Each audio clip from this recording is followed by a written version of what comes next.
The last thing that most people want to do when they hear about an argument is get in the middle of it. It's a very hard place to be. Harder still if it's between two people that you know. Harder still if it's two people who you care about.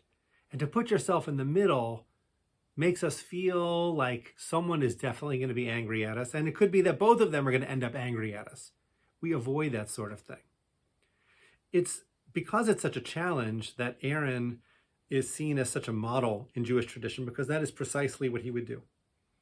Aaron was the kind of person who would put himself in between two friends who were now angry at each other, whose friendship was perhaps over without some sort of intervention. He also was known in our tradition as someone who would get in between a husband and wife when they were quarreling and find a way to bring them together. It's a very difficult place to be, and I think it's natural for us to feel anxious about doing that sort of thing. And I'm not saying we should always do that sort of thing. Ethics of the Fathers says that we should be be students of Aaron, and we should love peace and pursue peace. And that's part of the way that Aaron lived his life. And he pursued peace by getting in between arguments and bringing people together. We worry about the results of that. But we also should worry about a world in which people aren't willing to take a bit of risk to bring people together, to bring friends back together, to bring spouses back together.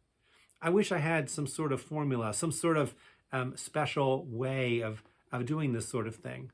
I think that the anxiety that we might feel being put in a position where we are in between, we are triangulated, it's a very real anxiety, and it's one that we would have to approach with a lot of humility and a lot of care.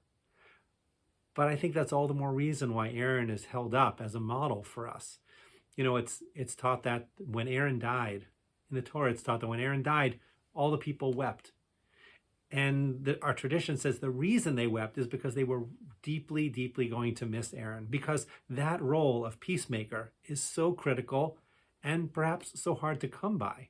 What was going to happen the next time after Aaron died, the next time friends were fighting or spouses were fighting? If there's no one to step into that role, to be a student of Aaron, if there's no one to be a student of Aaron and step into that role to bring people together, something is really missing.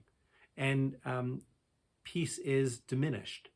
And so while I wish I could say that it's always good to just sort of step in there and try to create peace, for now, I'll say something more modest, which is consider the opportunity when it arises for you to make peace among people. Perhaps you are the person for just that situation to create peace where there is none. Be a student of Aaron and see how we can bring more peace to the world around us. Shabbat Shalom.